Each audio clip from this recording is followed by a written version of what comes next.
नमस्कार विद्यार्थियों, success point study YouTube channel पर एक बार पुनः आप सभी का हार्दिक स्वागत है, अभिनंदन।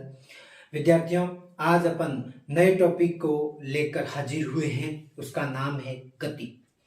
विद्यार्थियों, जितने इंपॉर्टेंट टॉपिक है उनको अपन कर लेते हैं, तब तक 10th के इस साल के जितने जो एग्जाम है वो क्लियर हो जाए।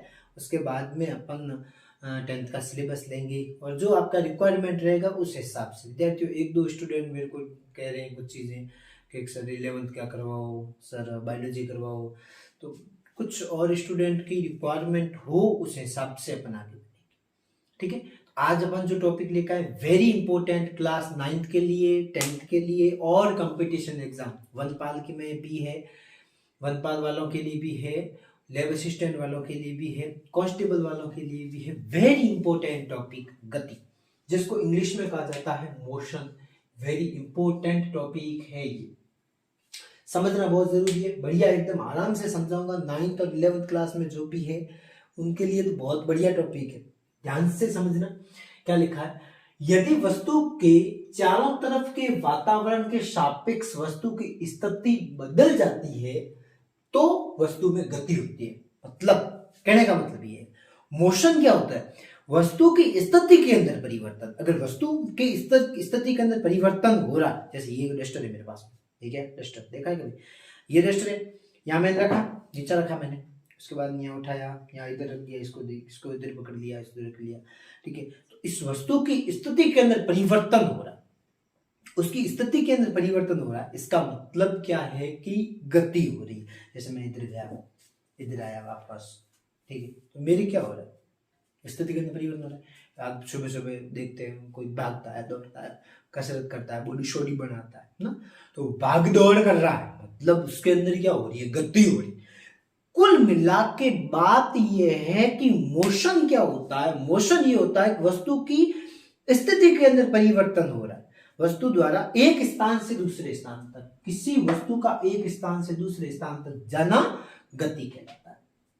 समझ में आ गई होगी बेटा जी। चलो आगे देखो, मूल बिंदु क्या होता है? ओरिजिन पॉइंट होता है, ये क्या होता है?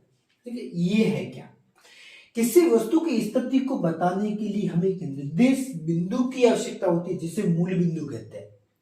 किसी वस्तु की स्थिति का पता लगाना है कि आप कहां पे हो, कि मैं मेरे घर पे हूं, कहां पे हूं, मैं दिल्ली हूं, कहां पे हूं, मैं लखनऊ हूं, कहां पे हूं, मैं जयपुर हूं, कहां पे हूं, जोधपुर हूं, कहां पे हूं, बाड़मेर हूं।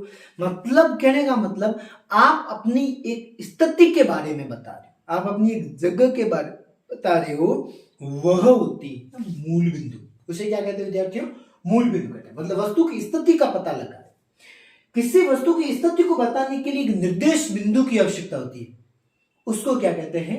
मूल बिंदु कहते हैं। उस बिंदु पर, मूल बिंदु पर वो है।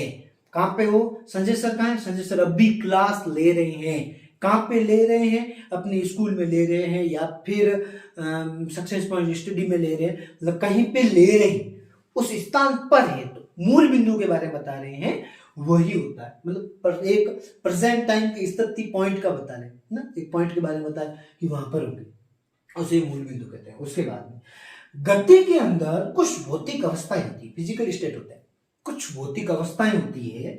ये भौतिक अवस्थाएं दो प्रकार की होती है, एक होती है विराम अवस्था और दूसरी होती है गतिज अवस्था। दो प्रकार की भौतिक अवस्था इसके अंदर पाई जाती है, एक है विराम अवस्था और दूसरी कौन सी अवस्था है? गतिज अवस्था। दो प्रकार की इनके अंदर अवस्थाएं पाई जाती है।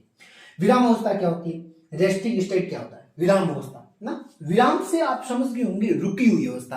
ठीक है, देखो किसी वस्तु या कोई वस्तु विराम अवस्था में तब कहलाती है जब अपनी स्थिति में किसी एक बिंदु सापेक्ष कोई बदलाव न हो रहा हो।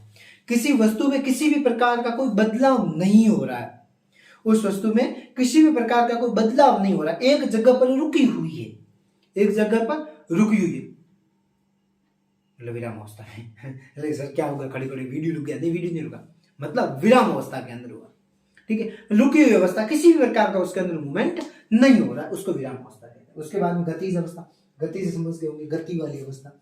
यदि किसी वस्तु की स्थिति में लगातार बदलाव हो किसी एक बिंदु के सापेक्ष, एक बिंदु के एक स्थान से दूसरे स्थान पर, ठीक है, तो यदि किसी वस्तु की गति वस्तु की स्थिति में बदलाव हो रहा है, निरंतर बदलाव हो रहा है, तब ये वस्तु गतिज अवस्था में होगी, बार बार चलती रहेगी।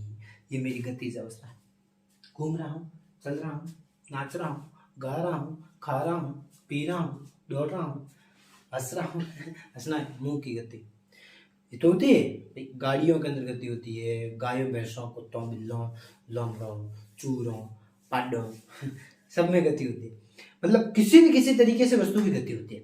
अपने शरीर के अंदर एक मूवमेंट हो रहा है, ये शेर घूम रहा है, गति हो रही है, ये गति हो रही है, ये अच्छी है, कुछ भोपे कुछ आती ये, हाँ गति हो रही है। ठीक है, अपने शरीर के अंदर जैसे हाथों के अंदर गति हो रही है, घुटनों के अंदर गति हो रही है, दौड़ते कूदते नाचते थे हो ना, तो मतलब गति हो रही है उसके अंदर। क्या हो रही है? गति हो रही है। गति के कारण ही अपन अलग अलग प्रकार के मूवमेंट करते हैं। ठीक है, समझ में आई बात? समझ में आ गई?